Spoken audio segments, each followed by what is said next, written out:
नमस्कार। Welcome to you in the class of the day.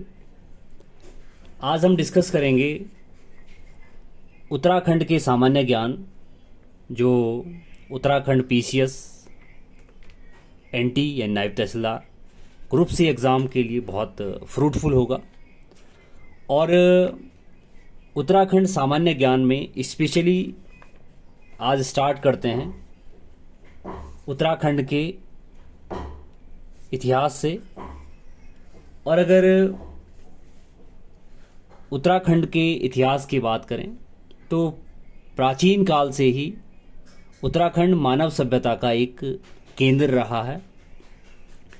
33 सागर यानी जो हिमालय आज खड़ा हुआ है, जो हिमालय है, उस हिमालय में बहुत पहले एक 33 सागर हुआ करता था।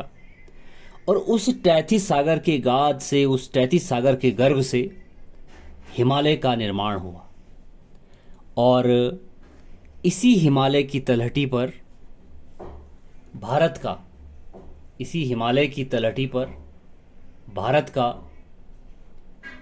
27वां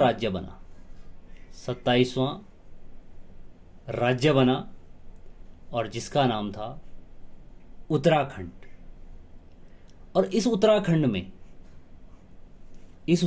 में जो प्राचीन यानी प्राक ऐतिहासिक कालीन साक्ष्य थे, उनके आधार पर अलग अलग जगह पर अलग अलग इसका डिस्क्रिप्शन किया गया है कि महापाषाणिक अस्त्र कहाँ मिले, कपमार्क कहाँ मिले, गुफा चित्र के साक्ष्य कहाँ मिले। सबसे पहले हम बात करते हैं स्टोन एज की। स्टोन एज यानी प्राक इतिहास। और अगर इस स्टोन एज की बात करें या इस प्राक इतिहास की बात करें तो सबसे पहले इसमें पाषाणकालीन अस्त्र आते हैं। यानी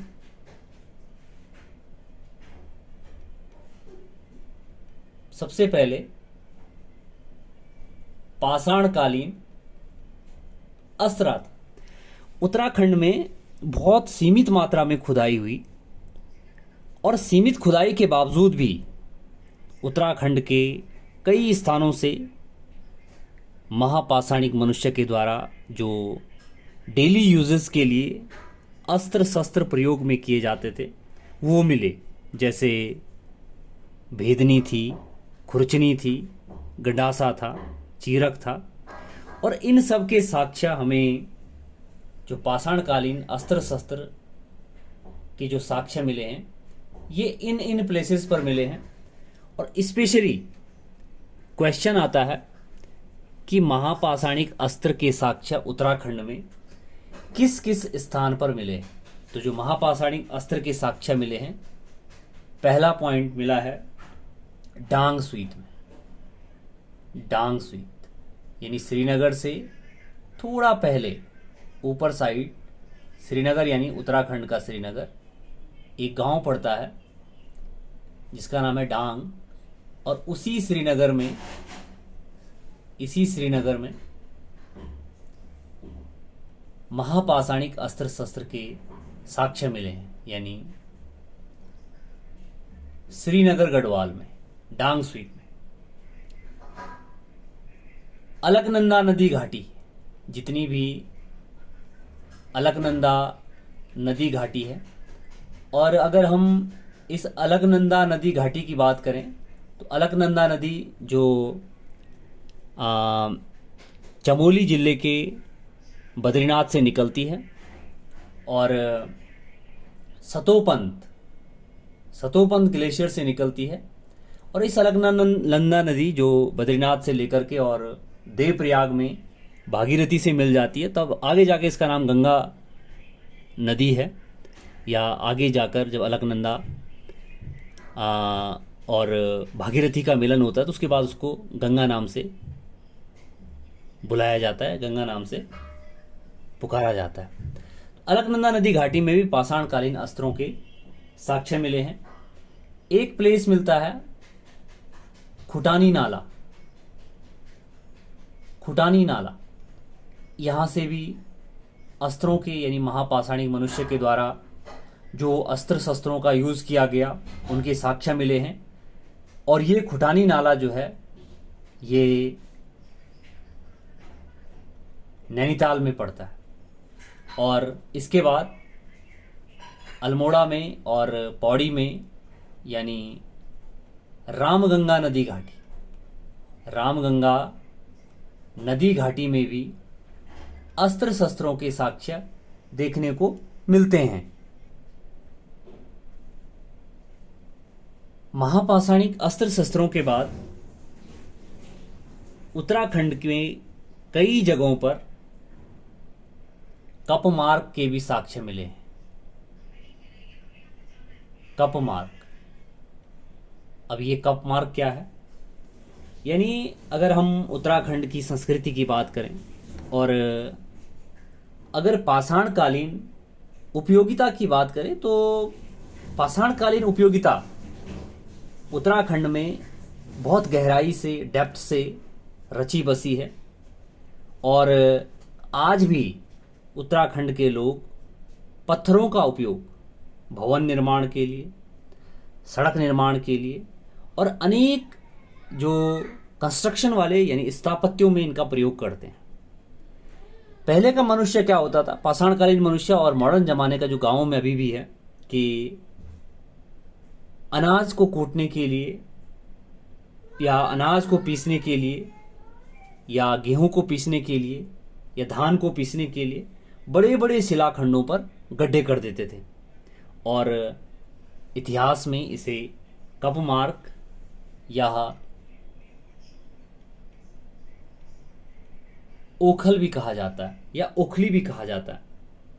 और जो महापाषाणिक मनुष्य होता था यानी पाषाणकालीन स्टोन एज का जो मनुष्य होता था, इसने कई कप मार्क बनाए और इन कप मार्कों का यूज़ उत्तराखंड के कई जगहों पर मिलता है। जैसे द्वार हाट में इसके साक्ष्य मिलते हैं, जैसे इसके साक्ष्य मिलते हैं द्वार हाट में। जैसे द्वार हाट में एक चंद्रेश्वर मंदिर है, इस चंद्रेश्वर मंदिर में, इस द्वार हाट के चंद्रेश्वर मंदिर में कप मार्क यानी ओखल के साक्ष्य मिले हैं कि महापाषाणिक मनुष्य ने पत्थर पर यानी बड़े बड़े शिलाखंडों पर गड्ढे किए हुए, यानी धान को कूटने के लिए। जैसे इस कप मार्क के साक्ष्य और जगहों यानी जैसे देवीधुरा से भी मिले हैं।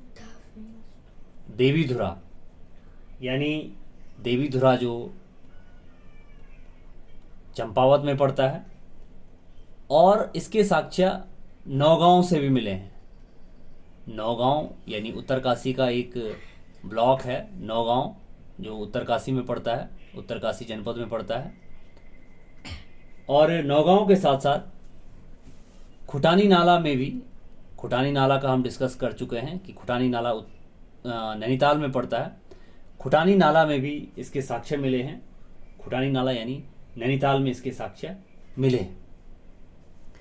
इसके बाद इसी स्टोन एज में यानी प्राक इतिहास में पाषाणकालीन अस्त्र और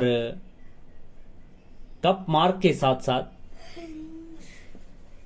और भी साक्ष्य मिले हैं। जैसे गुफा चित्रों के साक्ष्य, जैसे गुफा चित्रों के साक्ष्य,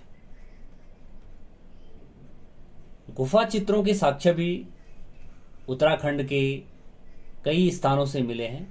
और इन गुफा चित्रों की अगर बात करें तो जो पहले का मनुष्य था, पाषाणकालीन का मनुष्य था, जब उसको टाइम मिलता, जब उसको फुर्सत मिलती, तो फुर्सत के क्षण में जब वो अपने समय को काटता था तो वो विचारों में खो जाता था और अपने विचारों को अपने विचारों को चित्रों के माध्यम से वो पोर्ट्रेट करता था, चित्रों के माध्यम से गुफाओं पर उनको अभिव्यक्त करता था। और भारत के अनेक क्षेत्रों में गुफा चित्र के साक्ष्य भी प्राप्त हुए हैं। और अगर हम भारत की बात करें तो भारत में एमपी में यानी मध्य प्रदेश में एक गुफा मिलती है भीमबेटका। यहाँ पर भी पाषाणकालीन गुफा चित्र के साक्ष्य प्राप्त होते हैं। अगर गुफा चित्रों की बात करें तो इन गुफा चित्र में अल्मोड़ा में, ये आपने ध्यान रखना है कि अल्मोड़ा में इन जगहों का नाम क्या क्या है। तो अल्मोड़ा में जैसे नंबर 1 लखू उडियार गांव में या गढ़वाली में उडार या उडियार गुफा को या केव्स को बोलते हैं या डैन को बोलते हैं। लखू उडियार। लुएथाप, लुए मतलब ब्लड होता है, खून होता है, और यहाँ पे खून के चित्र मिले इसलिए इसका नाम इन्होंने लुएथाप रखा। लुएथाप के बाद फल सीमा, और इसके बाद जो गुफा चित्रों के साक्ष्य उत्तरकाशी से भी मिले हैं। उत्तरकाशी यानी नौगांव ब्लॉक में, और एक नौगांव पुरोला से पहले पहले या नौगांव के जस्ट 15-20 किलोमीटर बाद एक जगह पड़ती है जिसका नाम है हुडोली। यहाँ से भी गुफा चित्र के साक्ष्य मिले हैं। चमोली से भी गुफा चित्र के साक्ष्य मिले हैं, और चमोली में जो गुफा चित्र के साक्ष्य मिले हैं वो मिले हैं गोरखिया उडियार से। गोरखिया उडियार, ये नाम आपने याद रखना है कि गोरखिया उडियार कहाँ पर पड़ता है, तो चमोली में पड़ता है। लखू उडियार कहाँ पड़ता है, तो अल्मोड़ा में पड़ता है। लुएथाप अल्मोड़ा में, और हुडोली उत्तरकाशी में। किमनी, और ये जो किमनी प्लेस है ये भी चमोली में है, और ये पिंडर नदी घाटी के आसपास या पिंडर नदी घाटी का क्षेत्र है। और अगर अल्मोड़ा की बात करें तो अल्मोड़ा में एक गुफा चित्र मिले हैं जिसमें कुसारी देवी मंदिर में गुफा चित्रों के साक्ष्य मिले हैं। और इस कुसारी देवी में 14 नर्तकों का यानी नाचने वालों का पोर्ट्रेट दिखाया गया है। 14 नर्तकों का सुंदर चित्रण किया गया है।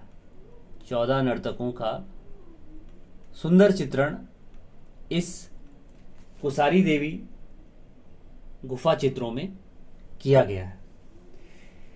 हम महापाषाणिक संस्कृति और महापाषाणिक समय की बात कर रहे हैं, और इसी महापाषाणिक समय में एक और पद्धति होती थी जिसका नाम था समाधान पद्धति, यानी सबको दफनाने की पद्धति। और अगर हम वर्ल्ड की बात करें, विश्व की बात करें, तो वर्ल्ड के विभिन्न स्थानों से महापाषाणिक मनुष्य की विभिन्न प्रकार की सबको दफनाने की पद्धति के साक्ष्य प्राप्त हुए हैं। और इनमें से बिल्कुल डिफरेंट एक अलग प्रकार के सबको दफनाने की पद्धति चमोली जनपद, और चमोली जनपद का मलारी गांव से प्राप्त हुई है। अब ये मलारी गांव के लोग क्या करते थे कि इनकी जो ये समाधान पद्धति थी मलारी गांव के लोगों की, ये जब आर्कोलॉजिस्ट ने एक्सकेवेट किया, खोज की, तो पता चला कि ये अरब के यानी अरेबियन के या अरब देश के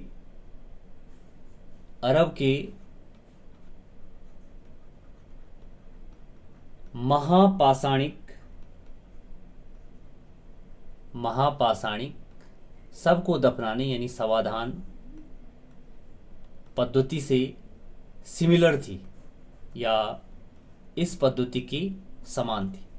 अब इस समाधान पद्धति में क्या करते थे कि सबको औंधे मुंह यानी मुंह के बल लिटाया जाता था, और डेड बॉडी को पैरों को मोड़ कर रखा जाता था। इसके बाद जैसे इनके कोई फेवरेट एनिमल होते थे, याक होते थे, डॉग होते थे, इनको भी इनके साथ दफनाया जाता था। तो इससे ये लगता है, इस समाधान पद्धति से मलारी गांव के जो अरब की महापाषाणिक समाधान पद्धति के समान थी। ये लगता है कि जब ये लोग अपने फेवरेट एनिमल को या अपने पेट को दफनाते थे अपने साथ यानी डेड बॉडी के साथ, और जीवन के लिए जो उपयोगी चीज़ें होती थी, खाने पीने का सामान होता था, उसको भी डेड बॉडी के साथ दफनाया जाता था। इससे ये लगता है कि इस प्रकार की समाधान पद्धति से ये पता चलता है कि महापाषाणिक मनुष्य भी, यानी जो स्टोन एज का आदमी था, उसको भी कहीं ना कहीं पुनर्जन्म में विश्वास था, यानी वो भी कहीं ना कहीं पुनर्जन्म में विश्वास रखता था, पुनर्जन्म में विश्वास रखता था ये पाषाणिक मनुष्य। इसके बाद नेक्स्ट लेक्चर में हम डिस्कस करेंगे उत्तराखंड में सिंधु सभ्यता। तो आपको पता ही है कि उत्तराखंड में सिंधु सभ्यता नहीं आई, यानी सिंधु सभ्यता के साक्ष्य उत्तराखंड में कहीं भी नहीं मिलते हैं। लेकिन इस सिंधु सभ्यता के बाद की जो सभ्यता थी, वैदिक सभ्यता के साक्ष्य उत्तराखंड में कई कई जगह पर मिले हैं, और वैदिक सभ्यता के बाद हम महाजनपद को डिस्कस करेंगे। तो आज की लेक्चर के लिए इतना ही। Thank you and have a nice day.